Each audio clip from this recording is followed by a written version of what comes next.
Moi, je suis originaire du nord-est d'Italie, de la région qui s'appelle la Vénétie, donc la région de Venise. Ma ville natale, c'est Treviso, mais en réalité, j'ai vécu toute mon enfance dans un petit village qui s'appelle Paese.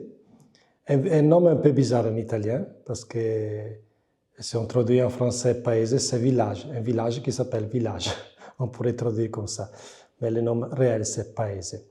Et j'ai passé en particulier là mes premiers 10 ans où j'ai de très bons souvenirs avec ma famille, avec un frère et une sœur, papa, maman, et, et avec beaucoup d'amis du quartier où on se retrouvait beaucoup de fois à jouer ensemble, surtout l'été, pendant la période des vacances.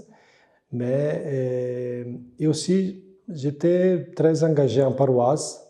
Déjà, quand j'étais petit, j'aimais aller faire l'enfant de chœur. Même je me souviens, surtout un très beau souvenir, tous les dimanches matin, avec ma maman, à 6 heures du matin, on allait à la messe. Elle m'accompagnait parce que j'avais pris cet engagement de servir la messe à 6 heures du matin. Elle était toujours disponible à m'accompagner. Voilà un peu quelques souvenirs de mon enfance. Mais j'ai vécu seulement les premières 10 années parce qu'après, à 11 ans, donc je suis allé dans notre village où il y avait notre maison de formation des frères de Saint-Gabriel.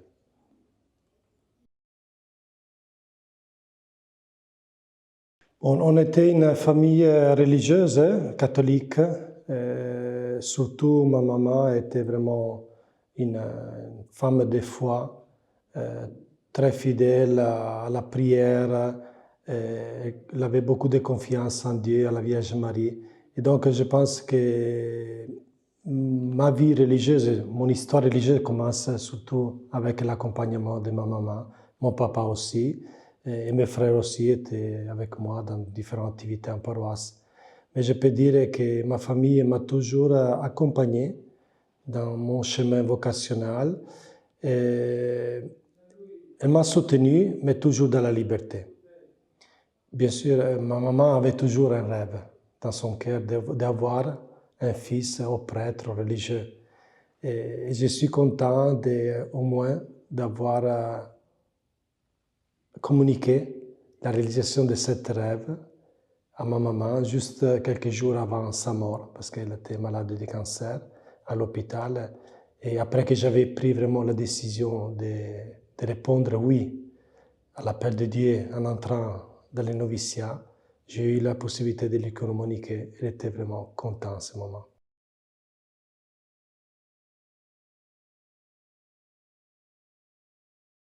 Alors, je peux dire que j'avais dans mon cœur un désir, peut-être un jour de devenir un prêtre ou religieux. J'avais toujours vu les figures des prêtres comme vraiment un exemple, un modèle de vie. Et un jour, j'avais 10 ans, j'étais au cours de catéchèse d'une paroisse, est venu un frère de Saint-Gabriel, le frère Giuseppe Bianchi, qui a présenté, a fait de l'animation vocationnelle dans toutes les classes de la catéchèse. Et là, quelque chose a commencé à bouger vraiment dans mon cœur. Et même si je n'avais pas encore clair la vocation, quand le frère Giuseppe a posé la question si quelqu'un était intéressé à approfondir la connaissance des frères de Saint-Gabriel en entrant dans la maison de formation qu'ils avaient juste réouvert, moi j'ai répondu oui, bien sûr avec le consentement de ma famille. Mon papa avait beaucoup, un peu de doutes, mais après ils ont parlé avec le curé a dit « sera sûrement une bonne expérience pour lui, laissez-le libre à faire ce chemin ». Et donc je suis entré dans notre maison de formation et là vraiment je peux dire c'est surtout le frère Giuseppe Bianchi et le frère Rocco Matassa qui ne sont plus là désormais, mais qui m'ont vraiment accompagné les premières années de ma vocation. Et le frère Giuseppe, je dois dire, m'a accompagné jusqu'à le noviciat, était mon maître de novice en plus, ensuite. Et toujours, il était vraiment une personne de référence pour ma vocation et de soutien, par son exemple, par son enseignement et surtout par sa prière.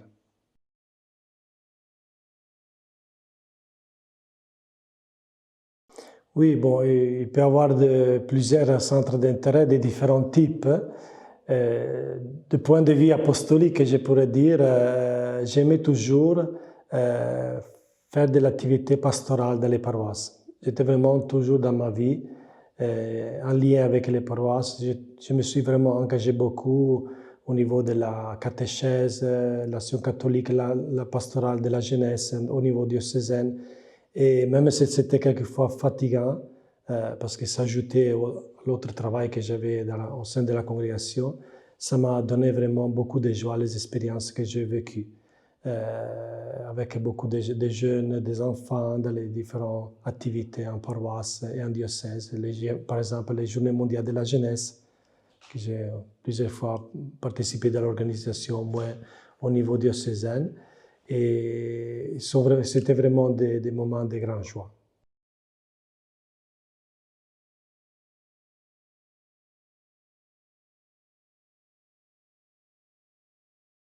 Notre congrégation a une grande histoire, a une grande tradition, a beaucoup de potentialités, surtout dans les pays où la congrégation est en train de se développer.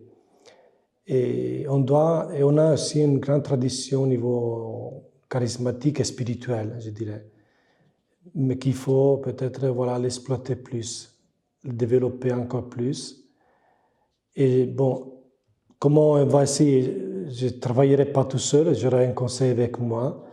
Donc, je crois que nous avons beaucoup de potentialités, beaucoup de ressources dans certaines provinces. L'important, c'est maintenant partager ces ressources, qu'elles soient économiques, qu'elles soient au niveau des personnels, au niveau des personnes ressources. Voilà, partager cette force que nous avons et sûrement aidera la congrégation à se développer au niveau global.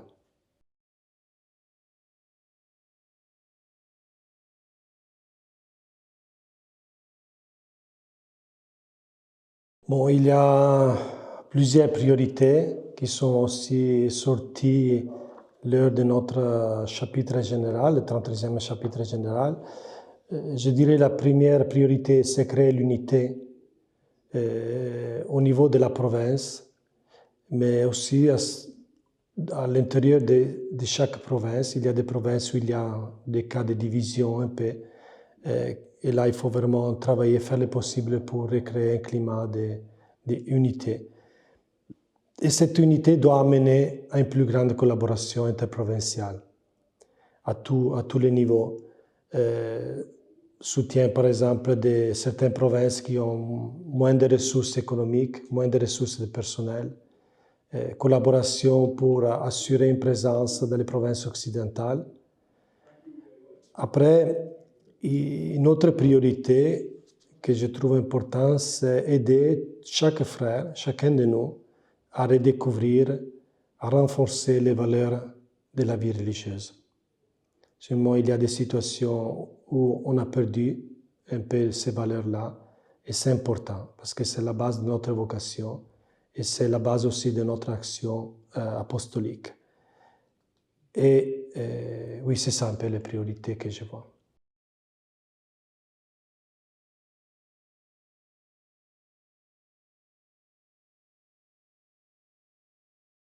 Bon, je peux dire que j'ai beaucoup de confiance en Dieu. Autrement, je n'aurais pas accepté cette nouvelle responsabilité comme supérieur général, en connaissant mes limites et mes faiblesses. Mais je suis sûr que le bon Dieu va me soutenir, m'aider. Mais parce que aussi j'ai eu dans ma vie plusieurs fois l'expérience de l'aide de Dieu, une aide concrète. Même dans ma vocation, je peux tranquillement dire que j'ai eu un moment de crise, de difficultés, où même j'ai risqué d'abandonner la vie religieuse. Mais la première chose que j'ai fait, c'était de prendre un moment pour rester seul avec Dieu, une période, réfléchir sur ma vocation. Qu'est-ce que c'était les raisons à la base de ma vocation, les valeurs à la base de ma vocation.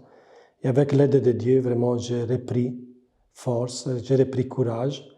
Et même dans d'autres situations, quand je ne voyais pas vraiment où j'allais, qu'est-ce que j'allais faire, même il y a 6 ans, quand j'étais appelé à être vicaire général, C'était toute une nouvelle expérience où vraiment j'avais besoin de l'aide de Dieu et j'ai vu vraiment sa force et son aide pendant tous ces derniers 6 ans en particulier.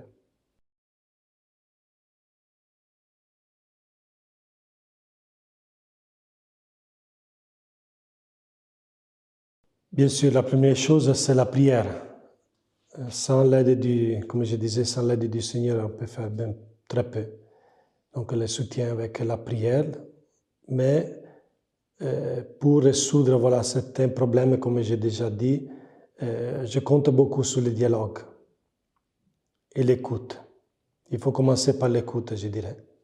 Écouter les frères, écouter nos laïcs, nos associés aussi, pour voir où est le problème.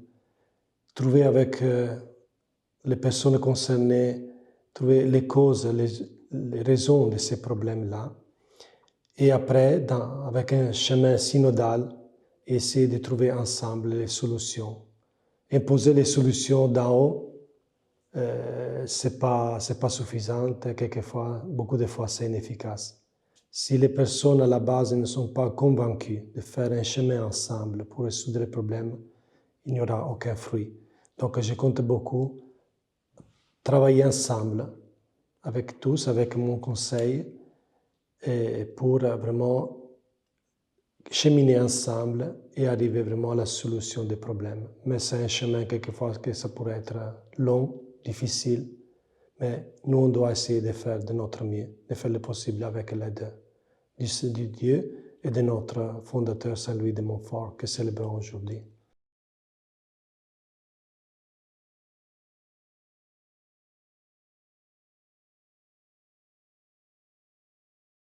Oui, la croissance spirituelle, c'est très important, mais surtout renforcer notre spiritualité montfortaine.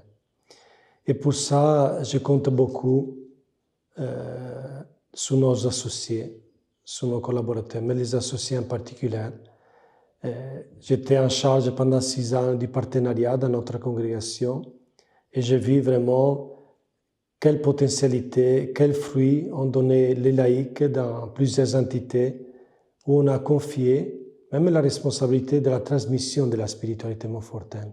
On l'a confié aux laïcs, aux associés, et on a vu vraiment la quantité de fruits que ça donne. Et donc, je crois, comme a dit le pape, la spiritualité, ce n'est pas un trésor à nous, c'est un trésor de l'Église qu'on partage avec tout le monde, mais en particulier avec nos collaborateurs, nos associés. Et c'est avec eux qu'on doit le diffuser de plus en plus dans nos institutions, dans les lieux où nous travaillons, dans les lieux où nous vivons et dans toute l'Église. Merci bien, frère. Merci beaucoup. Est-ce que vous voulez ajouter quelque chose? Ce que je vais ajouter, voilà, je confie beaucoup sur l'aide de Dieu, bien sûr, pour cette nouvelle mission. Et donc, voilà, je demande à tous ceux qui écoutent cette interview de prier pour moi et pour la nouvelle administration centrale, afin que le Seigneur nous aide dans notre nouvelle mission, avec l'intercession de nos fondateurs, Saint-Louis de Montfort, Gabriel Day, la bienheureuse Marie-Louise Trichet. Voilà, que sur leur exemple, nous puissions vraiment accomplir une mission fructueuse pour l'Église et pour toute la congrégation.